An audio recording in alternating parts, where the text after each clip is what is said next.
Estou com Deus dos impossíveis, com Ele farei proezas, serei um vencedor, pois eu tenho a segurança, tenho meu Cristo, meu Salvador.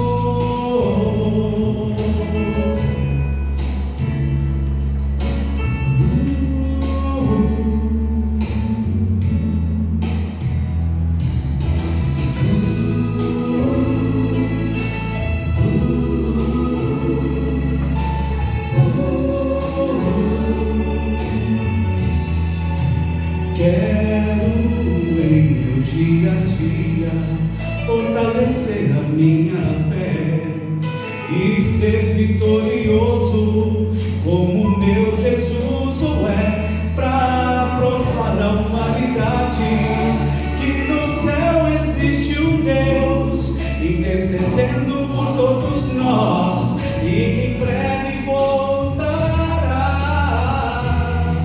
Não há luta sem vitória, nem barreiras intransponíveis, pois estou com o Rei dos Reis, estou com Deus dos impossíveis, com Ele farei proezas, serei um vencedor, pois eu tenho a segurança, tenho meu Cristo, meu Salvador.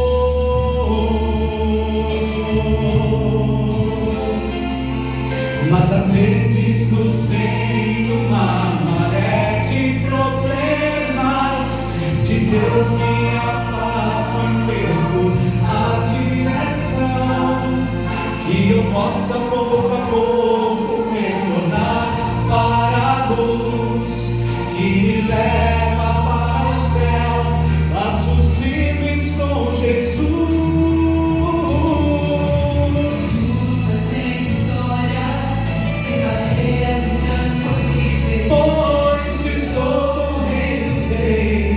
Estou com Deus dos impossíveis, com Ele farei proezas, serei um vencedor, pois eu tenho a segurança, tenho meu Cristo, meu Salvador, meu Salvador.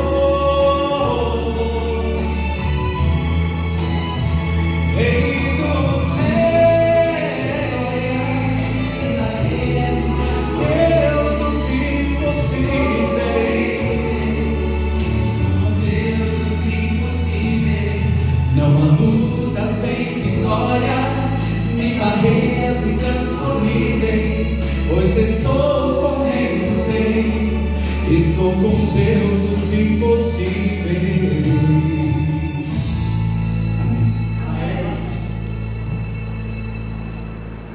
Amém, irmãos? Amém. Louvado seja Deus por essa canção. O irmão Carlos volta daqui a pouquinho no final para cantar no apelo mais uma canção para a glória do Senhor. Uma boa noite para vocês. Boa noite. Já estamos no nosso sexto encontro. Veja como passa rápido o tempo, né? Já se foram aí 6 semanas estudando sobre o livro do profeta Daniel. Esse estudo tem por objetivo não somente aprender as profecias de Daniel, mas ver o que Daniel escreveu, o que ele viveu na sua época e o que isso impacta na nossa vida hoje. Então eu gostaria que você, toda vez que viesse para esse nosso simpósio, para esse nosso estudo, saísse daqui com uma lição para a sua vida. Ok? Esse é o objetivo principal. E hoje nós vamos trabalhar o capítulo 5 de Daniel. Então já abra a sua Bíblia aí, por favor. Capítulo 5 de Daniel. Nós vamos estudar um pouquinho aqui sobre a transição de Babilônia para a Medo-Persa. Você lembra? Estudamos aí há alguns finais de semanas atrás, alguns domingos atrás, estudamos sobre o sonho do rei Nabucodonosor, o sonho da estátua. Você lembra disso? Vamos recapitular então. A cabeça da estátua era do quê? Era de bronze? Era de ouro, muito bem. E o peito da estátua? E o quadril? Prata. O quadril era de bronze. E as pernas? E os pés? Muito bem. Cada parte dessa simbolizava o reino que viria. A cabeça simbolizava a Babilônia, muito bem. E o peito de prata? Os Medo-Persas. E Daniel, ele viveu exatamente no período dessa transição da cabeça de ouro para o peito de prata, Babilônia para os Medo-Persas. Eu gostaria que você prestasse atenção comigo aqui na cronologia do livro do profeta Daniel. Aqui está a cronologia. É muito provável que o capítulo 1 de Daniel tenha sido uma história contada que ocorreu no ano 605 a.C.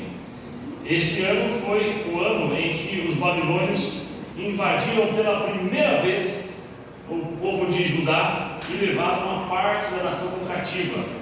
É bem provável que Daniel tenha sido levado nessa primeira leva, em 605 a.C. Depois o capítulo 2 acontece no ano 602, ou seja, já fazia 3 anos que Daniel estava lá. O capítulo 3, o episódio em que os amigos de Daniel foram parar na fornalha, ocorreu no ano 594, ok? Antes de Cristo. O capítulo 4, que foi quando o rei Nabucodonosor ficou louco, estudamos semana passada, ocorreu no ano 568.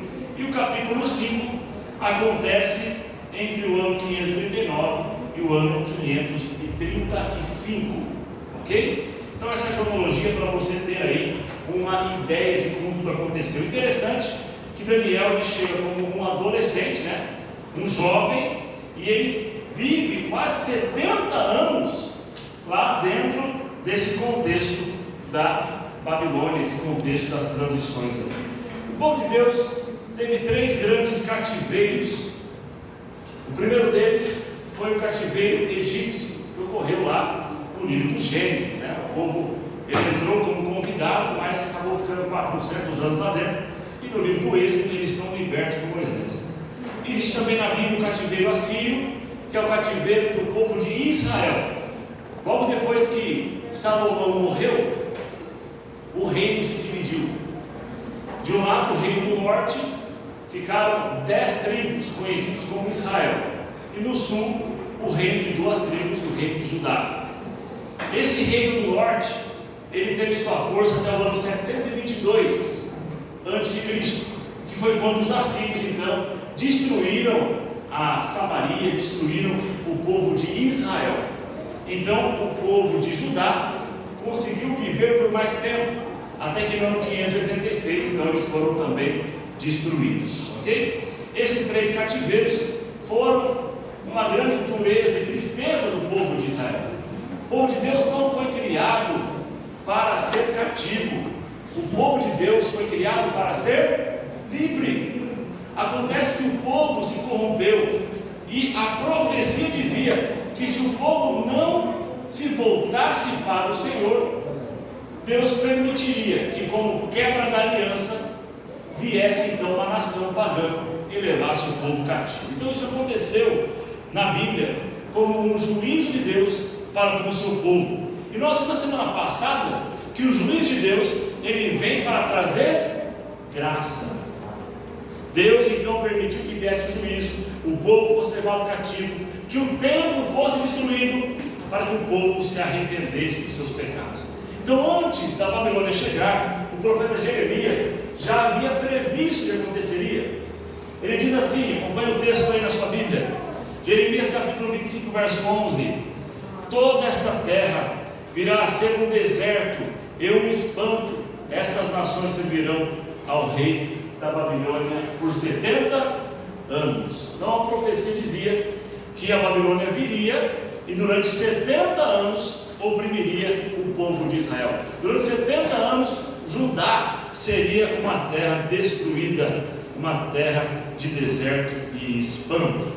Mas também Jeremias diz no verso 12, olha só: acontecerá porém que quando se cumprirem os... E logo depois disso, ao vencimento de 70 anos, então o povo de Judá seria livre, e a partir daí a Babilônia seria destruída.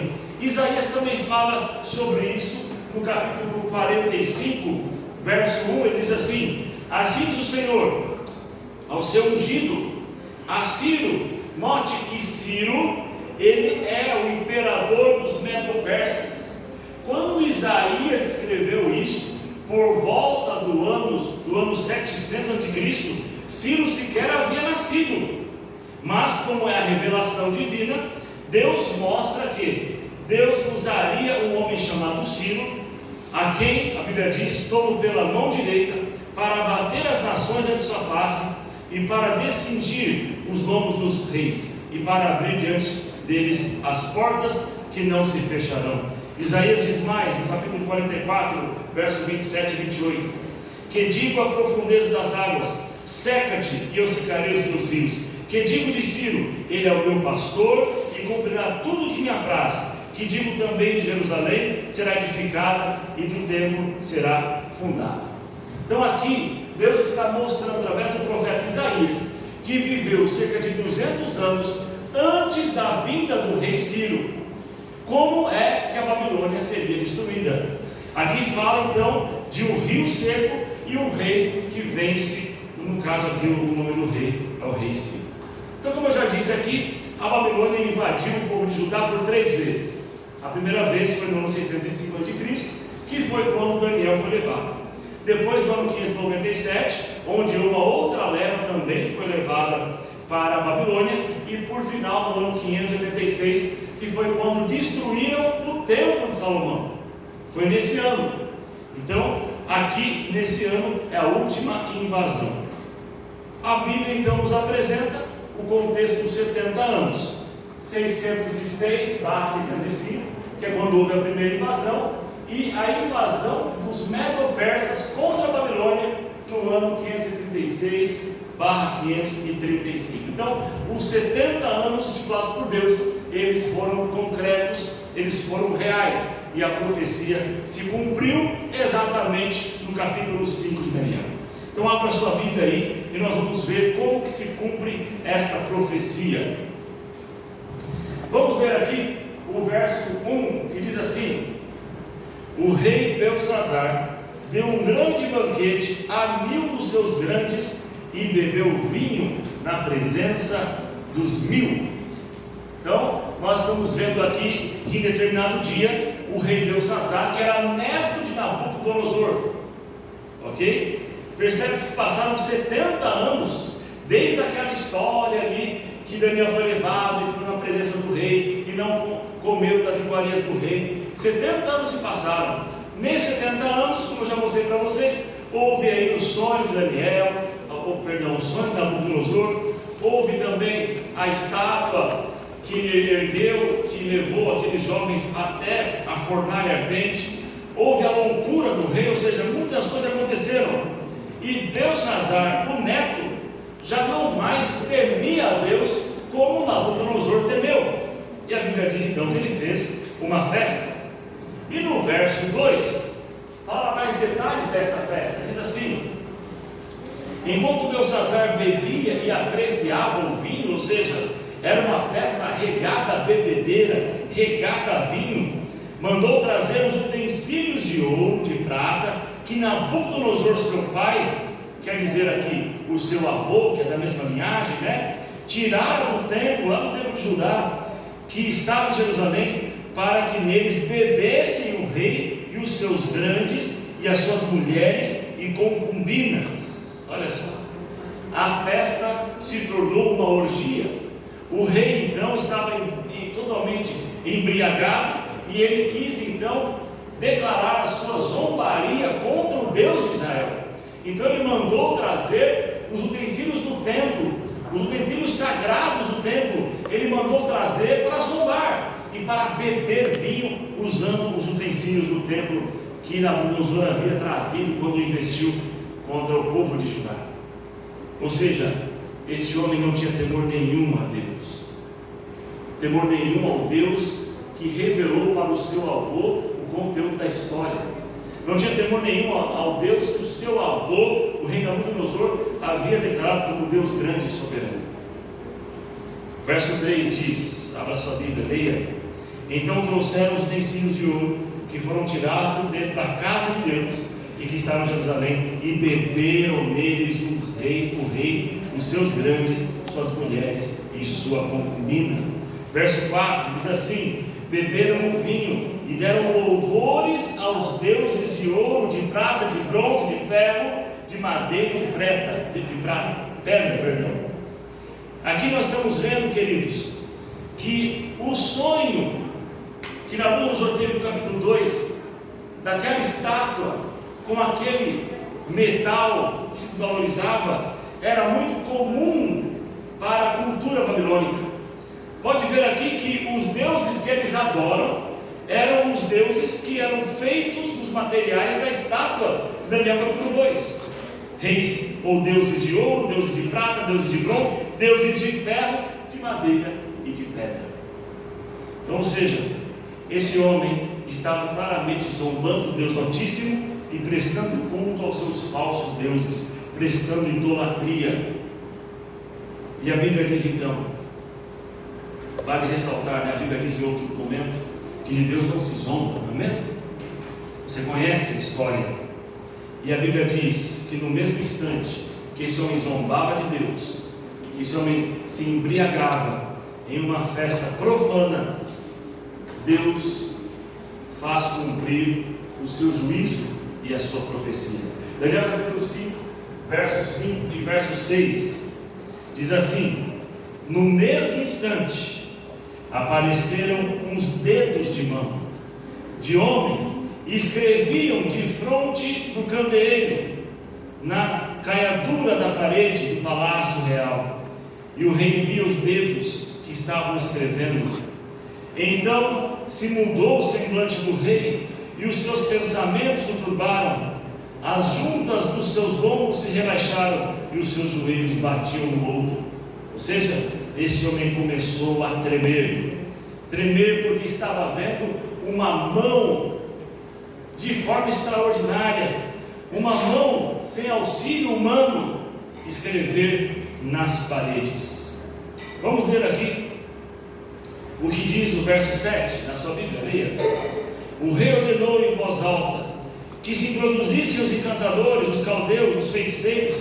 Falou o rei e disse ao sábio da Babilônia: qualquer que ler essa escritura e me declarar sua interpretação será vestido de púrpura, trará uma cadeia de ouro ao pescoço e será terceiro no meu reino. Verso 8: então entraram todos os sábios do rei, mas não puderam ler a escritura e nem fazer saber ao rei a sua interpretação. Vamos dar uma pausa aqui, queridos. Veja, no capítulo 2 acontece algo parecido. O rei tem o sonho, ele se esquece do sonho, ele não sabe a interpretação, ele manda vir quem? Os sábios. Manda vir os sábios do seu reino. Ninguém sabe interpretar. No capítulo 4 acontece a mesma coisa. O rei tem aquele sonho daquela grande árvore, ele manda vir os sábios e ninguém sabe interpretar. E mais uma vez eles se confrontam com algo sobrenatural e aqueles sábios do reino não podem interpretar, porque ninguém que conhece a Deus, que não conhece a Deus, pode interpretar os seus juízos. Somente quem conhece a Deus é capaz de interpretar sua profecia. Somente quem se relaciona com Deus é capaz de conhecer os seus desígnios. E aqueles homens não conheciam ao Deus de Israel, ao Deus de Judá. E a Bíblia diz que havia uma pessoa ali que se lembrava da história. Havia uma pessoa ali que se lembrava do que havia acontecido no passado. Esta era a rainha mãe. Alguns estudiosos dizem que essa rainha mãe era a mãe do rei. Outros dizem que ela poderia ser a esposa de Nabucodonosor, a avó daquele jovem.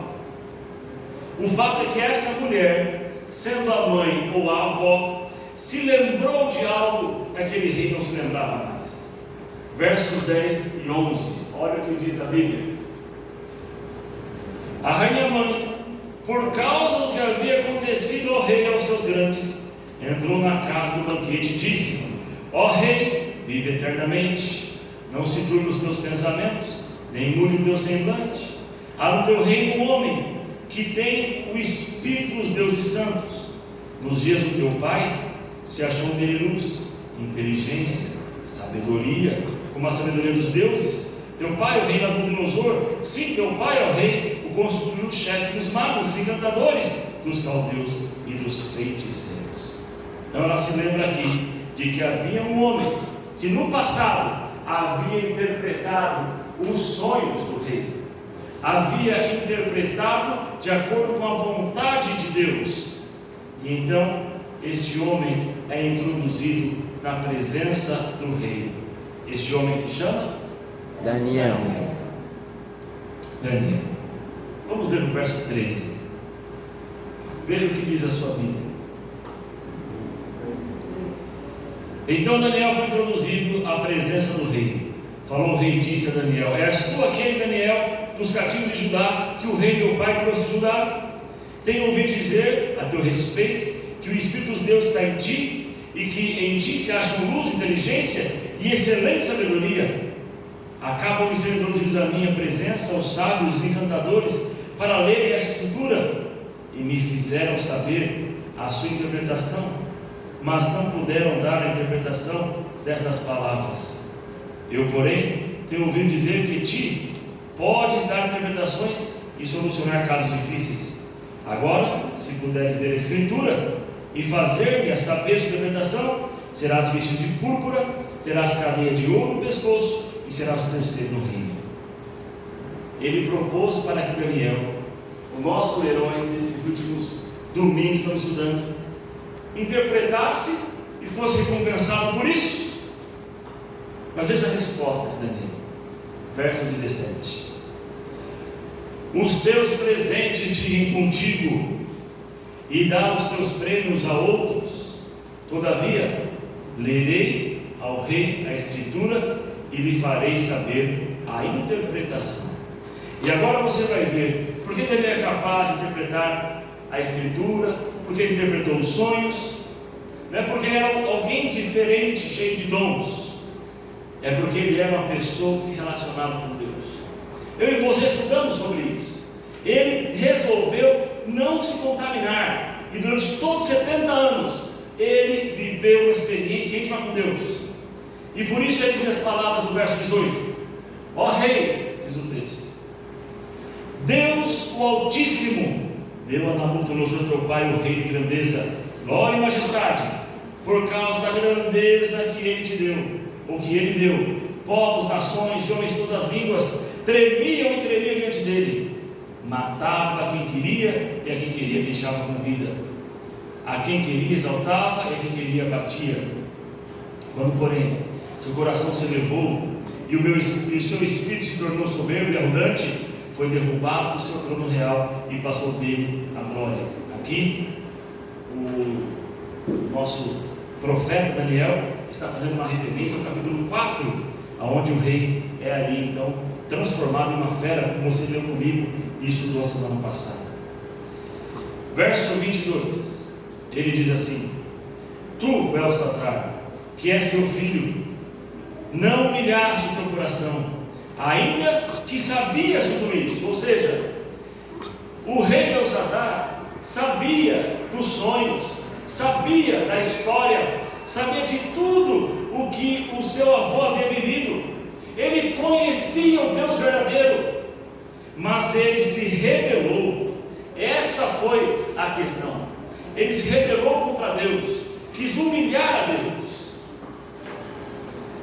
Diz o verso 23: te levantaste contra o Senhor do céu, pois foram trazidos os utensílios da casa dele perante a ti, e tu, os teus grandes, tuas mulheres, as concubinas, bebeste vinho neles. Além disso, destes louvores louvores aos deuses de prata, de ouro, de bronze, de ferro, de madeira e de pedra, que não veem, não ouvem e nem sabem, mas a Deus em cuja mão está a tua vida, e todos os teus caminhos a Ele não glorificaste. Então, da parte dele foi enviada aquela mão que traçou esta escritura. E agora nós vamos ver qual é a escritura. Diz assim no verso 25: esta é a escritura que se traçou, Mene, Mene, Tekel e Parsim. Então veja, Daniel faz o rei se lembrar do passado, do Deus verdadeiro, e como este rei, ele não reconheceu o Deus verdadeiro como Deus de todos os seres vivos dessa terra. E por isso veio esta inscrição. O que significa? Vamos ler aí a partir do verso 26.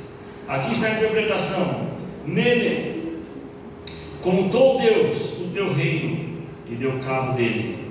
Tekel, pesado foste na balança e achado em falta.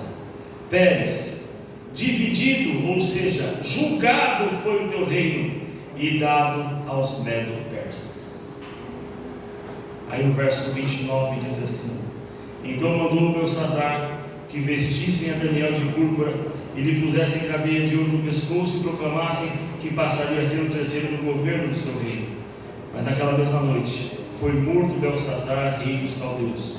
E Dario, o Medo, com cerca de 62 anos, se apoderou do reino. Então, queridos, nós vemos aqui a maneira que tudo aconteceu. Nós vimos aqui como Deus fez cumprir a sua profecia, exatamente 70 anos depois que o povo foi levado cativo.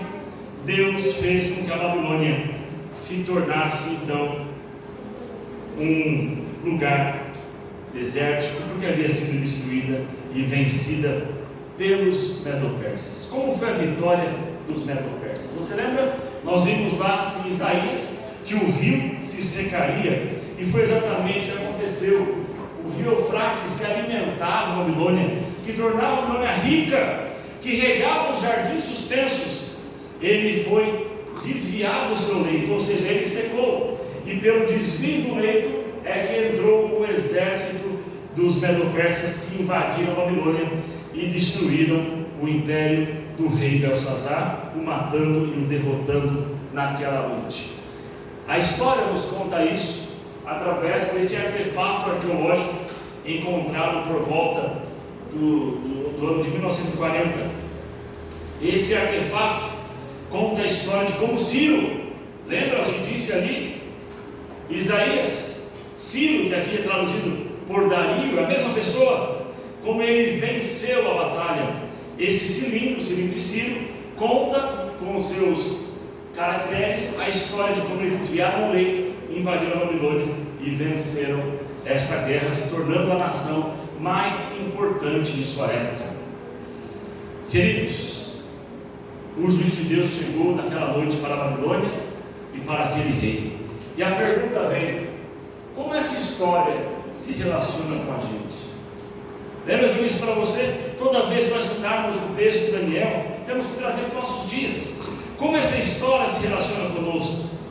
Apocalipse capítulo 18, verso 2 e verso 3. Diz assim: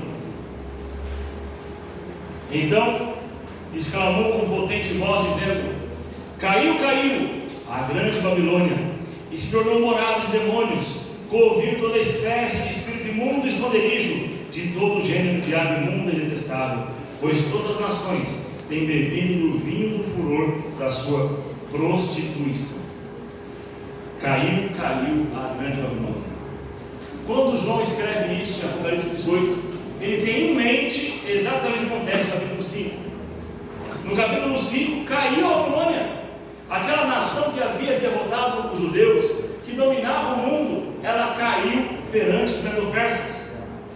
E como as nações vencidas se tornavam um lugar abandonado, a Babilônia se tornou então morada de demônios, diz a Bíblia, toda espécie de ave imunda. As aves se alimentavam dos cadáveres que ficavam pós-batalha, pós-guerra. A Babilônia em Apocalipse, ela simboliza uma confusão religiosa, toda doutrina enganosa que o mundo aceita como verdade. Um dia todo esse engano será destruído não por Ciro, mas pelo que Ciro representava. Ciro é chamado na Bíblia como um pastor, como um ungido de Deus, e o ungido de Deus é Cristo. O pastor das ovelhas é Cristo, e Cristo um dia vencerá a Babilônia. Cristo vai destruir, ele fará secar os rios da Babilônia, ele vai fazer que as mentiras que a Babilônia pregou, ensinou e embebedou as nações como vinho será destruída para sempre. Apocalipse 16, verso 12 diz assim: derramou o sexto, no caso aqui o sexto ano, a sua traça sobre o grande rio Eufrates, cujas águas secaram, para que se preparasse o caminho dos reis que vem do lado do nascimento do sol. Aqui, em Apocalipse 16, João está se referindo claramente à vitória do rei Ciro contra a Babilônia. Ele está falando claramente sobre Isaías 44, que fala sobre os rios se secarem. Você está pensando, o que o rio tem a ver conosco? Então, eu vou trazer aqui para você a psicologia bíblica da história, tá? No capítulo 5, nós temos a Babilônia física, que é a Babilônia que reinava, que imperava, que contaminava. Mas Apocalipse 18 fala da Babilônia mística, ou a Babilônia espiritual, que hoje está enganando as pessoas com o vinho da perdição. Ellen White diz que o vinho da Babilônia são duas coisas: primeiro, a guarda do domingo, e segundo, a doutrina da imortalidade da alma. E essas duas doutrinas, esse vinho da Babilônia, está contaminando a religião cristã no mundo todo. Desde católicos e protestantes acreditam na guarda do domingo e na imortalidade da alma. Vinho de Babilônia. Percebe? Assim como a Babilônia contaminava em sua época, a Babilônia espiritual, essa confusão religiosa, contamina hoje. O rio Eufrates que alimentava a Babilônia são as condições atuais que vivemos. Hoje o mundo ele está navegando nas águas do pecado. Um dia essas águas vão secar, porque os reis do Oriente, o rei Ciro, que governou e venceu os babilônios, era uma representação de Cristo e seus anjos, que virão para vencer toda a maldade e todo o pecado. Amém? O que você viu no capítulo 5 vai se repetir. Mas eu quero dizer uma coisa para você. E agora eu acho que eu vou aquele fundo musical que a gente não combinou. Queridos, Mememene Tekel Parsin, pesado foste na balança e achado falta. Será que eu e você estamos sendo pesados na balança e achados em falta? Porque nós estamos vivendo no meio dessa crise da Babilônia espiritual. E o mundo está se embebedando com vinho, assim como o rei Belsazar estava bebendo naquela noite e não viu chegar o juízo. Será que hoje nós estamos embriagados com o pecado que o mundo oferece? Será que estamos embriagados com o estilo de vida que o mundo oferece? E não estamos vendo o juízo de Deus acontecer? Porque desde 1854, amados, o juiz se assentou e se abriram os livros, e todos os nomes estão passando no tribunal de Deus. A pergunta é: será que quando meu nome passar, serei pesado e achado em falta? O último texto que eu ler com vocês está no capítulo 18, verso 4. Se você colocar na tela, você pode ler. Apocalipse 18, verso 4 é muito conhecido. Diz assim: ouvi grande voz do céu dizendo: retirai-vos dela, povo meu. Retirai-vos da onde? Da Babilônia. A Babilônia que caiu. Sai dela, povo meu, para não seres cúmplices de seus pecados e para não participar dos seus flagelos. Sai dela, povo meu. Quem não sair de Babilônia vai ser destruído com ela. E essa destruição não é uma destruição que será precedida por uma reconstrução, não. A destruição será para todo sempre. Babilônia e tudo que ela representa, todo esse engano satânico que tem embebedado as nações do mundo, serão destruídas para sempre, quando vier Cristo, ungido do Senhor. Então o chamado de Deus é este: sai dela, povo meu. E muitas pessoas estão saindo dessas falsas religiões que estão embriagadas pelo vinho da Babilônia. Elas estão saindo e vindo para a verdade, porque estão ouvindo o chamado do pastor. E quem chama não sou eu, quem chama não é você, quem chama é Cristo, porque Ele tem ovelha em todos os rebanhos. E a Bíblia diz que convém a Ele conduzir essas pessoas. E Ele está chamando: sai dela, povo meu. E as pessoas estão vindo. Quando eu estava na faculdade de teologia, eu conheci um pastor que estava estudando conosco. Ele era pastor batista durante 30 anos. Foi pastor batista. E ele começou a estudar a Bíblia, era um estudioso da Bíblia, estudava hebraico, aramaico, grego. E ele sozinho foi interpretando os textos de Daniel e chegando a conclusões que nós, adventistas, temos como revelação de Deus. A guarda do sábado, a guarda da lei, o juízo de Deus. Sozinho, estudando a Bíblia. Aquele pastor batista começou a ensinar o que a Bíblia fala sobre o juízo, sobre a lei, sobre a graça, sobre a mortalidade da alma. Tudo que eu e você pregamos, ele aprendeu sozinho e começou a pregar. Até que chegaram nele e começaram a dizer: você está estudando com os adventistas? Ele: não. Mas você está pregando o que eles pregam. Então ele entendeu. Ele entendeu que ele estava no meio da Babilônia. E ele entregou a sua credencial e deixou de ser um pastor batista para ser batizado na ilha de 27 do dia. Amém. E lá ele estava conosco, terminando a faculdade, fazendo algumas matérias. Hoje ele é um pastor distrital da igreja adventista aqui na Associação Paulista do Oeste. Um amigo. Sai dela, povo. As pessoas estão ouvindo o chamado de Deus e vão deixar a Babilônia. Sai dela, povo. Queridos, nós, como povo remanescente, não podemos flertar com Babilônia, não podemos querer morar em Babilônia, porque nós somos libertos dela. Nós precisamos apenas viver a palavra e colocará um ponto final em todo o engano, em toda a mentira, em toda a morte e toda a dor. É o seu desejo se permanecer longe de Babilônia e firme nos caminhos do Senhor? Que Deus te abençoe. Para você concretizar esse seu desejo, o Carlos vai cantar uma canção. Enquanto ele louva, eu peço que você fique em pé mais uma vez, firme de viver na presença de Deus.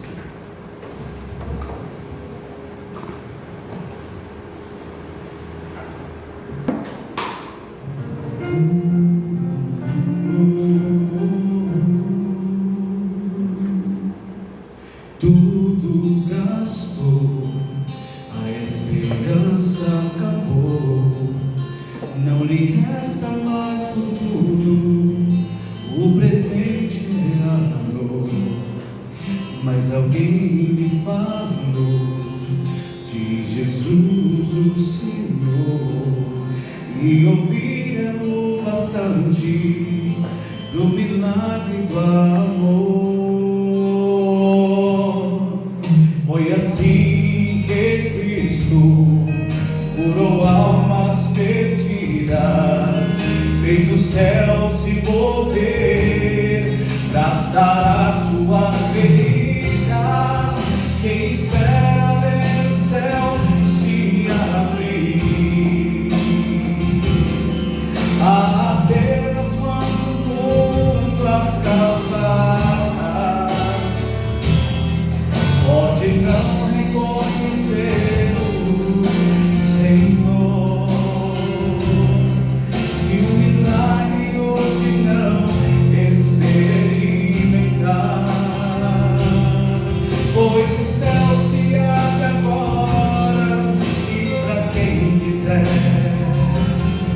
a fé conduz o homem à salvação.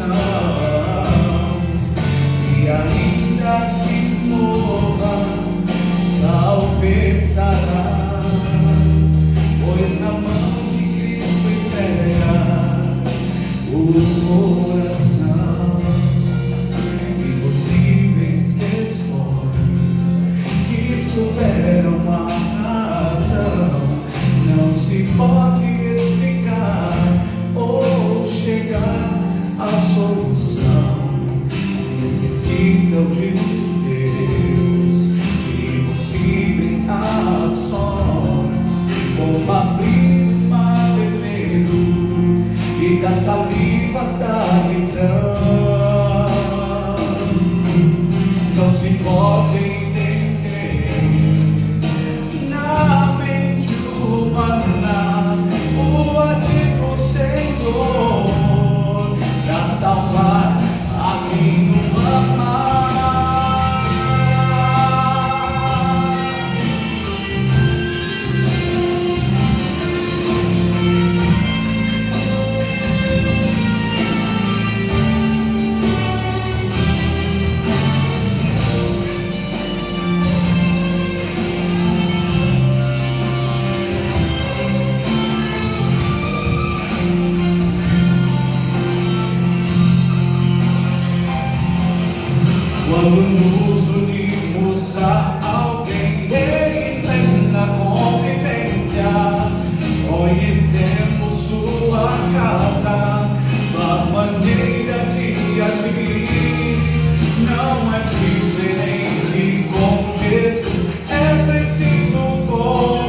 quando o mundo acabar, pode não reconhecer o Senhor. Se o milagre hoje não experimentar, pois o céu se abre agora e pra quem quiser a fé, a salvação. E ainda que morra, salvo estará, pois na mão de Cristo entrega o coração, pois na mão de Cristo entrega o coração.